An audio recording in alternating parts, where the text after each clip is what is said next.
पितृपक्ष की पौराणिक कथा। कथा के अनुसार जोगे तथा भोगे दो भाई थे। दोनों अलग अलग रहते थे। जोगे धनी था और भोगे निर्धन। दोनों में परस्पर बड़ा प्रेम था।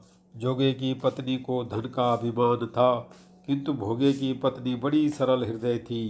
पितृपक्ष आने पर जोगे की पत्नी ने पितरों का श्राद्ध करने के लिए कहा, तो जोगे इसे व्यर्थ का कार्य समझकर टालने की चेष्टा करने लगा, किंतु उसकी पत्नी समझती थी कि यदि ऐसा नहीं करेंगे तो लोग बातें बनाएंगे। फिर उसे अपने मायके वालों को दावत पर बुलाने और अपनी शान दिखाने का यह उचित अवसर लगा।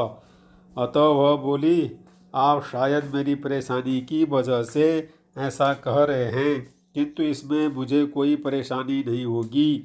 मैं भोगे की पत्नी को बुला लूंगी, दोनों मिलकर सारा काम कर लेगी। फिर उसने जोगे को अपने पीहर न्योता देने के लिए भेज दिया। दूसरे दिन उसके बुलाने पर भोगे की पत्नी सुबह सवेरे आकर काम में जुट गई। उसने रसोई तैयार की, अनेक पकवान बनाए, फिर सभी काम निपटाकर अपने घर आ गई।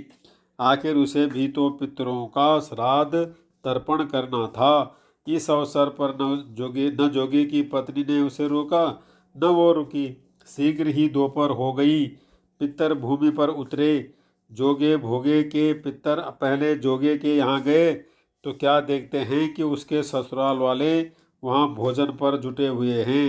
निराश होकर वे भोगे के यहाँ गए। वहाँ क्या था, मात्र पितरों के नाम पर अगियारी दे दी गई थी। पितरों ने उसकी राख चाटी और भूखे ही नदी के तट पर जा पहुँचे। थोड़ी देर में सारे पितर इकट्ठे हो गए और अपने अपने यहाँ के श्राद्धों की बड़ाई करने लगे। जोगे भोगे के पितरों ने भी अपनी आप बीती सुनाई। फिर वे सोचने लगे, अगर भोगे समर्थ होता तो शायद उन्हें भूखा न रहना पड़ता, मगर भोगे के घर में तो 2 जून की रोटी भी खाने को नहीं थी। यही सब सोचकर उन्हें भोगे पर दया आ गई। अचानक वे नाच नाच कर गाने लगे, भोगे के घर धन हो जाए, भोगे के घर धन हो जाए। सांझ होने को हुई। भोगे के बच्चों को कुछ भी खाने को नहीं मिला था। उन्होंने माँ से कहा, भूख लगी है। तब उन्हें टालने की गर्ज से भोगे की पत्नी ने कहा, जाओ, आंगन में औंधी रखी है, उसे जाकर खोल लो और जो कुछ मिले बांट कर खा लेना।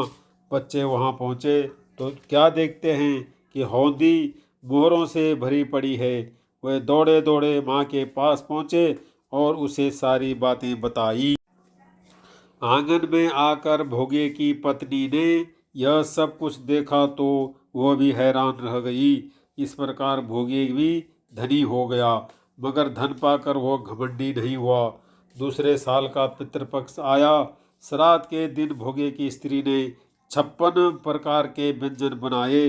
ब्राह्मणों को बुलाकर श्राद्ध किया, भोजन कराया, दक्षिणा दी। जेठ जेठानी को सोने चांदी के बर्तनों में भोजन कराया। इससे पितर बड़े प्रसन्न तथा तृप्त हुए।